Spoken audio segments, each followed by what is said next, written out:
Cleaning arrangement कर रहे हैं।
জাগিৰৰ পৰা ধমতুললৈকে মাইটাছ কোম্পানীয়ে যিটো 4 লেনৰ কাম চলাই আছে এই কামটো যথেষ্ট লেহেমীয়া হৈছে ফলত জনসাধাৰণ যথেষ্ট অহা যোৱাত অসুবিধা ভুগিব লগা হৈছে আৰু ফলত এইখিনি অঞ্চলৰ ভিতৰত যথেষ্ট পৰিমাণৰ দুৰ্ঘটনা ঘটিছে জীৱন জনসাধাৰণৰ প্ৰাণহানিও হৈ আছে অলপ দিন আগতে নেলিত 4জন ল'ৰা একেলগে থিতাতে মৃত্যু হৈছে তেওঁলোকৰ এই কামটো লেহেমীয়া হোৱাৰ ফলতে এইটো হৈছে বুলি আমি ভাবো আৰু তেওঁলোকে যিটো কাম আৰম্ভ কৰিছে এই কামৰ ফলত যথেষ্ট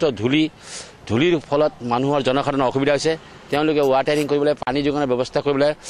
দিনত 4বাৰ কৰিবলৈ পানী দিলেও জনসাধাৰণ এই ধূলিৰ পৰা মুক্তি পালেহেঁতেন আৰু তেওঁলোকৰ বিভিন্ন সমস্যা আছে ধৰক আমাৰ নেলিৰ ওচৰত এটা কালভাৰ্ট আছে এই কালভাৰ্টৰ এটা দৈনিক বজাৰ আছে তাত মানুহৰ যথেষ্ট ভিৰ হয় তাতো 2বাৰে কাম আৰম্ভ কৰাইছে যে মাইটাছৰ কামটো খৰতকীয়া হ'ব লাগে আৰু ইয়াত এই ধূলি ব্যৱস্থাটো বন্ধ কৰিব লাগে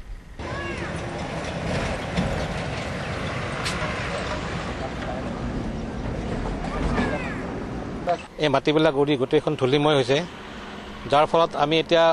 ওচৰত থকা মানুহবিলাকে আমাৰ দৰ্জা খিৰিকী মাৰি থাকিব লগা হৈছে তাৰোপৰি আমি চিকিৎসক হিচাপে এটা অনুভৱ কৰোঁ যে এই অঞ্চলত যিখিনি মানুহ বাস কৰে এই অঞ্চলৰ মানুহৰ বেছিভাগ মানুহৰে এতিয়া শ্বাস প্ৰশ্বাস লোৱাত যথেষ্ট কষ্ট পাইছে আৰু তেনেকুৱা শ্বাস প্ৰশ্বাস জড়িত বেমাৰত যথেষ্ট ভুগিব পাইছোঁ এতিয়া হৈছে কি আমাৰ হস্পিটেলত এতিয়া বিশেষকৈ কাহ বা চৰ্দি জ্বৰ তাৰ পাছত এই এলাৰ্জি জাতীয় আৰু চকুৰ বেমাৰ যথেষ্ট বৃদ্ধি পাইছে ইয়াৰ মেইন আচল কাৰণটো হ'ল কি এই যিখিনি ইয়াতে ধূলি বালি বা মাটি উৰি থাকে সেই মাটিখিনিয়ে আমাৰ শৰীৰত প্ৰৱেশ কৰিছে আৰু শ্বাস প্ৰশ্বাস লোৱাত কষ্ট পাইছে ধূলিয়ে জনসাধাৰণৰ ওপৰত গোটেই নাকে মুখে সোমাই গোটেই বেমাৰ আজাৰবোৰ সৃষ্টি কৰিছে তথাপিও মানে মাইটাছে পানী দিয়াৰ ব্যৱস্থা গ্ৰহণ কৰিব বিচৰা নাই সেয়েহে আমি ইয়াৰ বিষয়ে জনসাধাৰণে জাগৰণ কৰিব লাগিব